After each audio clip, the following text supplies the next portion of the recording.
What's up gamers, DreamcastGuy here, and it's Top 10 Thursday. Just before filming this, I was actually secretly playing a little bit of Mario Kart 8 and it got me thinking. I love online multiplayer. Going on grand adventures is great, but what's even better is when I can go on them with friends. Strangely, there are some projects crammed full of awesome ideas that never get off the ground and therefore they die horribly. This week we're taking a special look at that, the big titles that flopped, on my picks for the top 10 online games that failed fast. Number 10. Asheron's Call 2 Fallen Kings. Here's an interesting example of a company trying to rush a sequel only to wind up killing what could have been a series. The first Asheron's Call laid the groundwork for an epic old-school fantasy world. For the follow-up, they wanted to make things bigger and better, more classes, new areas to explore, and a higher monthly fee to play. Since the classic Asheron's Call was still really popular, there weren't many who wanted to jump into this fresh land. It just didn't feel like that much of an upgrade. Despite the fact that Fallen Kings had a deep, mysterious story intended to keep you entertained for years, the servers quickly ended up empty. Number 9. Brink. When it comes to shooters, style is extremely important. With so many titles in this genre flooding the market, if you don't have something to make you stand out, you'll be screwed at launch. Brink managed to build up quite a bit of hype because of its bizarre mix of parkour, heavy weapons, and cool character design, but that couldn't save it from crashing. The problem is, they just didn't make it fun. It's really that simple, unfortunately. Teams would take turns assaulting or defending bases, but it was so poorly balanced that the only thing you'd find in most matches is annoyance and rage. What's the point of disarming bombs or reviving my friends if I'm just going to be running right back into the same ruined maps repeatedly? Number 8. Dungeon Runners. One thing not enough games do anymore is poke fun at themselves. Dungeon Runners is an MMORPG that was made to perfectly mock other silly RPGs. When you make a new hero, they don't give you a nice set of armor, just an empty cardboard box to wear. Opening quests have you fighting ridiculous monsters like giant bees that are trying to invade a village or fire-puking mutants. Everywhere you go in the world, it's laced with genuinely well-written humor. Now we come to the big issue that killed it. If you wanted, it was possible to play this game totally for free, but a large majority of the features were locked out unless you were willing to pay the price. Do you want epic gear? You need to hand over some cash. Are you curious about what's in the final dungeon? That'll cost you. Even carrying extra potions requires that you put in a credit card number. Players felt bullied by the system and eventually left it behind altogether. Number 7. Final Fantasy XIV.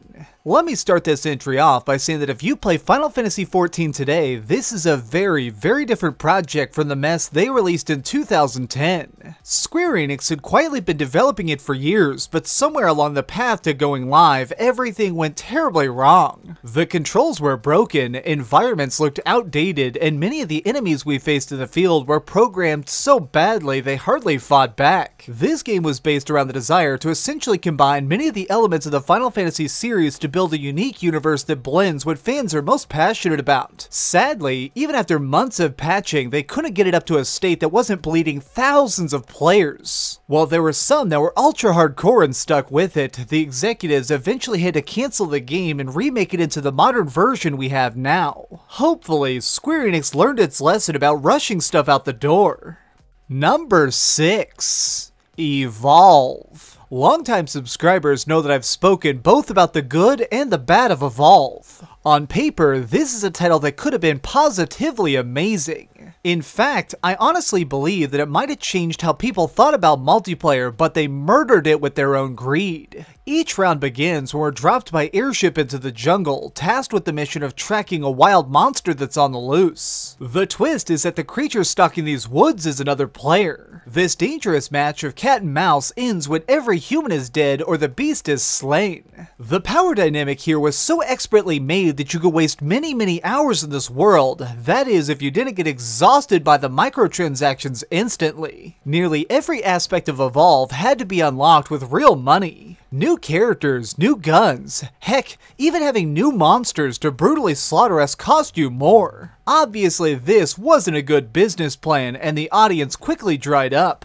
Number 5. Tabula Rasa. Having an online shooter where the story grows and changes around what battles the heroes are winning sounds incredible. Tabula Rasa locks you in a suit, hands you a weapon, and has you charging into what may be a losing war the moment you press start. There were so many rather genius aspects to this game that it almost functioned beautifully, but for every good thing, there were two really lame ones. Running was slow, so travel was painful, invaders were great to shoot at, and yet they all felt very much the same, and some zones had a habit of copying and pasting content to seem bigger. Pretty soon, the community started to complain to the company creating this to fix the glitches and attempt improving the overall experience. These cries were met with a deafening silence, which led many to assume that they were playing a game where the developers themselves just didn't care. Randomly, in 2008, the head director posted an open letter explaining that sales were too low to continue making content or even keep the servers on.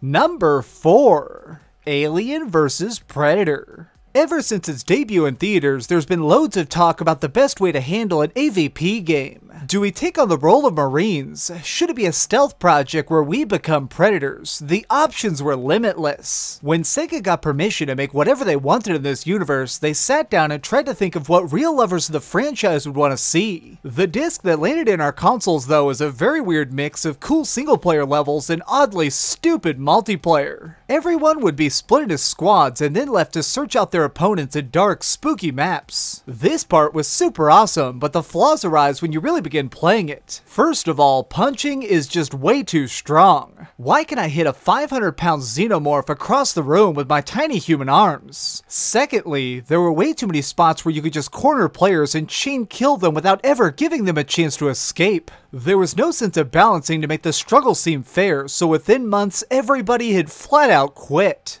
Number 3. Fury. Medieval combat simulators are a type of game the developers have been trying to figure out for decades. There seems to be some unknown complications though, because no one ever makes it as fast or as fun as you'd expect. Fury was intended to be all about online-only PvP dueling and looked to make each round as swift and nasty as the most badass gladiator movies. There was just one issue. It absolutely sucked in every way you could possibly think of. Some swords would do hundreds of damage while others did 0. Classes could either be extremely overpowered and freeze foes in place for 10 agonizing seconds or be weak garbage. It was just baffling how there was no consistency in any form.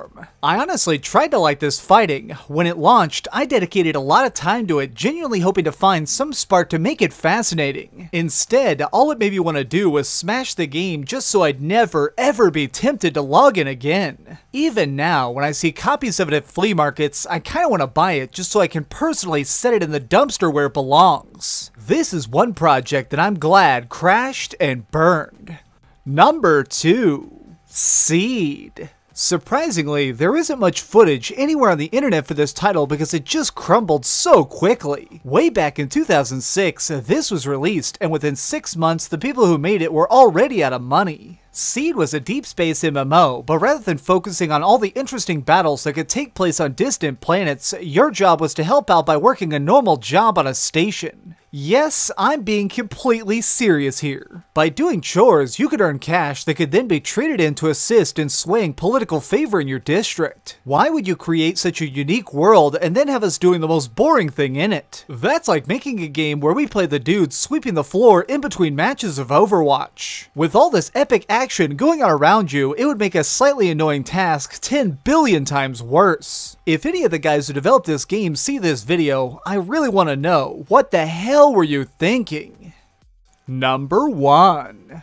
All Points Bulletin. In the modern era, there's no franchise that sells more insanely than Grand Theft Auto. At any moment, I can glance at the weekly sales charts for PlayStation 4 and Xbox One and notice that Grand Theft Auto 5 is dominating the numbers. This is in large part due to GTA Online. Being able to rob stores, shoot at cops, and drive down the highway at 200 miles an hour with your buddies in the passenger seat is pure perfection. Before Rockstar made the choice to shift their gameplay style online, there was a project called All Points Bulletin. The person fueling the flames of APB was David Jones, who in fact was one of the original creators of Grand Theft Auto. Judging by how sloppy this game is though, he clearly wasn't the main genius behind that series. After creating your character, you choose whether you want to be with the police or rugged criminal. From here you could join in on missions to unlock stuff like paint jobs, fancy clothing, or just new side quests. It had a lot of potential, but anyone who played it could immediately see what it lacked. To put it bluntly, the controls were utter trash. Driving was floaty, the city layout has no logic to it, and aiming feels like our hero is having a damn seizure. The servers for APB were up a stunningly short 79 days. It came and went so quickly that the investors involved with it were secretly attempting to sell it before it was even complete, and for that reason, I'm awarded this my pick as the online game that failed the fastest. Final lap? Oh, final lap, can I win? Oh no, blue shell, blue shell! Well, that's the way it goes sometimes. You win some, you lose some. Did your favorite game not make the list? Got an idea for a future top 10? Leave it in the comments down below. If you enjoyed this video, please give it a thumbs up, share with your friends, and subscribe if you haven't already. But do me the biggest favor of all and keep dreaming. I actually want to tell you guys about one of my favorite online games ever, Mech Assault Lone Wolf. This was a giant robot game, but it made it where every time you won a match, you'd actually take over a city and eventually entire planets. It was basically a giant struggle among all these planets in a solar system. If you won enough thousands of matches in a week, your army would actually win the war. It made it where every time I woke up and logged in, I had no idea where I'd be fighting, if I'd be winning, if I'd be losing, or really, if my squad would even exist later that afternoon. A very cool concept. Thanks so much for watching. You guys are awesome, and you know what? Definitely keep dreaming.